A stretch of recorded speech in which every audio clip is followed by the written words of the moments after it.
Hello and welcome to Games from Folktales, a podcast that mixes historical research and tabletop role-playing settings. I'm your host, Timothy Ferguson, for this special 150th episode. As thanks to everyone who's assisted me to get this far, here's a little gift. If you go onto the blog that accompanies this podcast and put 150 in the search bar, it will take you to a post that links to the Cornwall Gazetta that I've been mentioning in episode after episode for, it seems like, about 2 years now.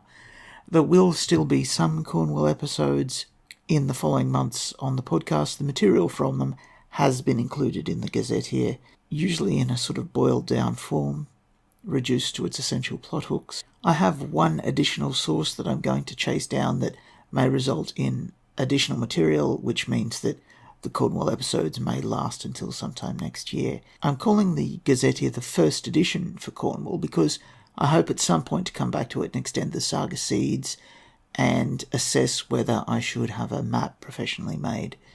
This isn't an immediate plan. I need to finish this project up because it's gone well past my initial goals for it. The project can't keep slowly expanding forever with me saying it'll be here eventually. So, 117 pages of free Ars Magica material as a thank you for supporting Games from Folktales and our little gaming community while Ars Magica 5th edition rests Cthulhu-like. I had hoped to make Cornwall more magazine-like, so it was easier for new players to read. I can see that I've failed to do that. I have learned a lot in the process, though. I still have some free art assets that I could reuse if I go back for a second edition. I'll be charting how successful Cornwall is in downloads and in new Patreon subscriptions. It took about 2 days of solid work to collect it in this form, which isn't much, but in that time I could have recorded a substantial number of podcast episodes, and I need to work out the balance there because there are other possibilities for large collections of material, and I need to know if they're worthwhile for listeners of the podcast or whether I should instead be spending that time on creating fresh audio. As an example, off the top of my head, there are clearly possible collections like gathering together all the Lord Dunsany episodes and their associated monsters. It would take days of work, but it would be the first classic book that had been Ars magnified. I could assemble all the small demons mentioned up to about episode 170. I'm tempted to call it Little Demons after an unpublished Tim Burton musical. And then there's Serenissima, which was the daily project I was planning for November. I may still give it a go. It's about a fairy-riddled version of Venice that hides behind the facade of the mortal Venice. You can visit it, but only once. It's a little bit like the Marco the Liar stories, in that it's an extended fiction made up of microfiction. Those being noted, each of them takes work that could instead be a month, or in some cases, several months of podcast episodes.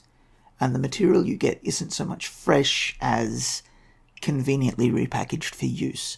So that's why we'll be keeping an eye on the Cornwall stats to see what the balance should be there between these collected editions and fresh audio. A few words about the future. I've pre-recorded another 19 episodes. The Cornish material is, as I say, perhaps coming to an end. If by the 25th of October, when the Glass Eels episode goes live, I found other material, it could keep cascading into the new year. Similarly, Dunsany is ending early in 2018, and my preferred replacement, M.R. James, takes an awfully long time to get to the point from a gaming perspective. I did consider just presenting the Jamesian Wallop, as the podcast for the curious calls it, because there are a couple of monsters, the one from Casting the Runes, and the one where his curtains attempt to murder him. Anyway, without the atmospheric build-up, they don't have any strength. I just mentioned Murderous Curtains, for example. That sounded humorous. In the story, it's not. I've been thinking about major themes. I'm happy to receive feedback. I like having a series of major themes. It's kind of like having a column for a magazine. It gives everything else a useful structure. And it means that if I ever strike writer's block, I can go, well, I have to do all those Dunsany stories. The ideas I'm toying with at the moment are to review the child ballads and start up the ones which suit. Don't worry, I won't sing the child ballad. To fossick through the Inglesby legends for monsters, because I know this gives me illustrations by Rackham. To look at other settings. I'm worried that this might split the listener base into those who are following the other setting and those who aren't, though. settings that I've thought would be promising for Ars Magica in the past. Dickensian London, the Napoleonic Navy, Jane Austen's England, Sydney's Razor Gang period.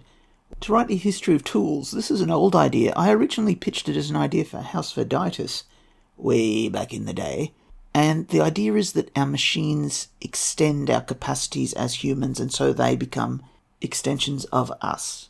In a sense, our tools express and extend who we are. This is an idea that becomes easier to explain now that everyone has a mobile phone, now that everyone is effectively a cyborg. You have powers that other people would have considered superpowers merely by holding your phone. Without going too deeply into the concept of transhumanism, which in Ars Magica is an end point for your character, I had this lovely book, and I don't seem to have it now, where a man went through each of the tools in his antique tool collection and explained where he got them, why they were important to him emotionally, and the physical structures of the tool and how they made the tool functional. I thought that would be an interesting way of designing Verditus Magi. You could also talk about where materials come from, much as in the past I've talked about where saffron comes from. I keep trying to do an episode about where whetstones come from. The best ones are from Belgium in Mythic Europe, by the way. They're so good, the Roman army made sure that they held the place that they came from. So that's one of the other options. The other obvious one from long ago is back when I was just kind of mooching around adding bits and pieces to the book on demons, there was a decision made to try and avoid some of the more florid demons from the Renaissance demonologies. I was allowed to sneak in Zaphand just because he doesn't break the structure and he's fun, but there are other creatures. So to wrap up, it's a time of reflection and planning at Maison Ferguson. You will still get your standard episode this week. It's about an ancient magic item and a moral quandary. I believe it's the Ring of Gyges anyway. Thank you for 150 episodes. I hope you enjoyed the Gazette here. Your saga may vary.